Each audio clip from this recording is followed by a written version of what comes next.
Mikal Bridges tonight for the Knicks had 24. But Orlando's Wendell Carter, 8 of 50 from downtown coming into this game, goes 3 for 3 from downtown. A season-high 19 for him off the bench. And Orlando, missing its top 4 scorers, comes into New York and beats the Knicks anyway, 103-94. Great to have you with us, Bill Pito, along with Wally Szczerbiak. So, somewhat surprising here. Knicks have lost 3 in a row for the first time all season. Orlando shorthanded. But if there's a message here, and we talked about it in the pregame, they're the second best defensive team in the league. They hold the Knicks to a season-low point total. If you're going to defend, it doesn't matter who's playing, correct? Yep. You can't take any team for granted in this league. Add that they played last night on a back-to-back. This team came in hungry. They did not want to lose all 4 matchups against the Knicks. And the Knicks, they struggled to find good shots. They're not getting open looks. I thought the defense loaded up big time on Mikal Bridges and Jalen Brunson because you don't always have to respect Josh Hart to beat you with a jump shot or a three-pointer, and also Jericho Sims when he's in the lineup.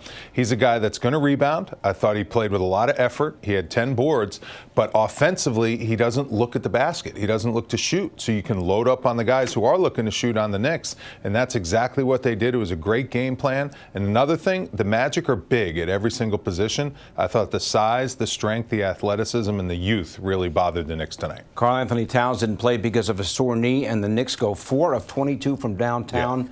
They missed 15 of their last 16 3 attempts. Good defense or just poor shooting? Combination of both, mostly good defense. And it was a great scheme by Jamal Mosley. He didn't let Brunson and Bridges, the 2 3-point shooters, normally get any good open looks. Those guys had hands in their face. They were getting bumped off pick and rolls. He dared other guys to beat him, and the Knicks couldn't make any shots. And once the Knicks, I thought, they realized we're supposed to beat this team tonight. But then when it was a close game down the stretch, the Knicks got tight. And I was really surprised that they did not make a push in that fourth quarter. I thought being down 7 going into the fourth quarter, you could definitely make a push, get this game, because that's when the possessions tighten up and that's when the game tightens up. But the Knicks had no answer, and the Magic executed perfectly in that fourth quarter. Orlando's the worst 3-point shooting team in the entire league. But in the second half, they went 8 out of 15. And Wally, in the fourth quarter, the Magic from downtown went 4 out of 5. Yeah, and they had good looks. The pick and roll was a problem, again, for the Knicks to defend and slow down. That ball was moving around. I mean, look at that. Catch and square, good ball rotation. Kentavious Caldwell-Pope, he has no fear. He has an NBA championship ring on his finger. That one, Wendell Carter Jr., he's 8 for 50 on the season from 3, and he made 3 of them tonight. That is something that is not supposed to happen, but hey, when they smelled the victory, you could tell the Magic were saying to themselves, the Knicks let us hang around until the fourth quarter with a lead. We can close this game out and get a huge, massive win. They're only 1 game behind the Knicks in the standings in the loss column, too. And they're missing Paolo Banchero, who should be back soon. Franz Wagner, Mo Wagner, and Jalen Suggs out tonight with a bad back. You see the numbers right there. The bench points, key.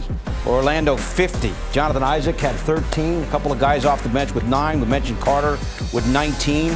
And the Knicks go down 103-94. Mikal Bridges, a bright spot for the Knicks, as I mentioned, right out of the gate, had 24 points. Yeah, he was great. And in that third quarter, when the Knicks were looking for offense, he was going 1-on-5. And he was getting buckets in the mid-range. That's what he does. He's got a great feel for the game. Brunson struggling a little bit, maybe that calf. But Mikal Bridges tried to step up, keep the Knicks in the game. They just needed someone else to make some plays. I thought early on the Knicks built themselves an early lead. They were up something like 12-6. I thought they were going to get themselves off to a good start in that first quarter. Bridges was leading the way and maybe put this team away early. But the Magic showed up. They played really good basketball, and the Knicks couldn't figure out a way to, put this team away. And, that's a problem. 3 in a row now, losses for the Knicks. But Mikal Bridges, he's bringing it every single night. This guy's an absolute Iron Man, playing great basketball. 42 minutes. There's a bunch of buckets in the paint. That mid-range is his game. That's where he exploits other teams. He's got such good feel and touch. That was a nice performance by him, despite the fact that he didn't make his threes. 1 of 7 for Bridges from downtown, and that's one of the aspects of his play that has really picked up after a slow start, but not tonight. In fact, for the entire Knick team, really struggling shooting the basketball. Cole Anthony, we talked about him in the pregame. Son of one-time Nick Greg Anthony, went to Archbishop Malloy. Yep. Getting playing time. Hasn't played a lot this year, but they have the injuries. In front of his hometown here, he goes for an excellent game with 24 points. Yeah, he was a high draft pick. He's had a lot of success in this league in his pretty young career, although he's not a newbie and a rookie anymore. He's been around for 4 or 5 years, and he loves coming back home and playing in the Garden. We've seen the Magic, when they weren't a good basketball team 3 years ago, come in here and get wins because of him and his play. And he hasn't forgotten how to score. That's an outstanding game at 24 points on 50% shooting. He got good looks at the three-point line. You go under the screen against him, you dare him to shoot the three. He's a capable three-point shooter. I mean, look at these open looks that the Magic were generating without guys that are really one-on-one scorers in this league. They ran their offense to a T. They made each other better as a team, and they executed and deserved this win 100%. All right, Monica McNutt helped call the game on ESPN New York. Monica, this doesn't happen when you're not here. Oh. All right, I'm done. I'll talk to y'all later. Oh, no, you didn't. Wally, see how he welcomes me back? Wow. Welcome back, Monica. Great to see you. It's all good. Good to be seen. I will say, though, and Tyler Murray, my radio partner, said this during the game, and it kind of, the light bulb went off that I didn't think about prior to the start of the ball game. But he pointed out both teams were without key starters, right? Karl-Anthony Towns and Deuce McBride, a key role player for the Knicks, unavailable. But the Orlando Magic have been playing with these various lineups practically all season long. And so I think there's a level of comfort of who's available. Let's go play ball. And I think that's kind of what you saw tonight. One team that was comfortable in the absence of some of their key guys, and another team that, to me, I really missed Karl-Anthony Towns' ability to manipulate defenses and his passing tonight for the Knicks. Monica, how do the Knicks get more production off their bench? It's too many minutes for guys like Jalen Brunson, Mikal Bridges, Josh Hart, 40-plus almost for all those guys. How do they get more guys into the flow and rhythm so they can take some of those minutes off those starters? Well, I guess, Wally, just to kind of add to your question, I know this isn't quite an answer, but how do you gain the trust of the coaching staff to be out there? And I think that's a little bit of a double-edged sword, if I may, in terms of you have to be willing to put guys out there to prove themselves.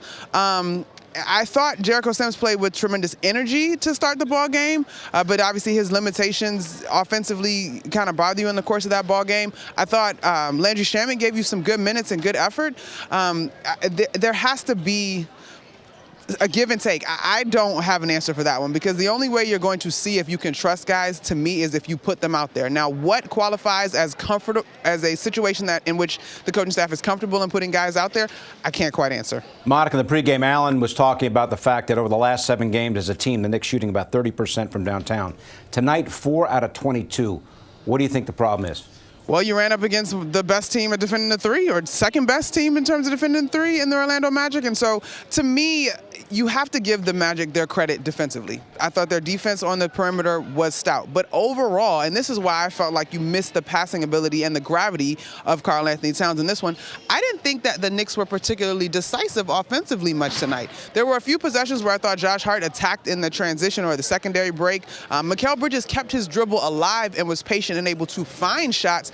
But I didn't really feel like the Knicks forced the issue in a way that I think we grew accustomed to seeing them do so over the course of that 9-game win streak. And so the beauty of it is it's game 37. You're home for this stretch, as we talked about pregame in terms of January.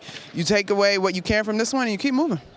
All right, Monica, great to see you. You're a good sport. You know, I'm just kidding all the time. Of course, Vito. Love you. See you Wednesday night.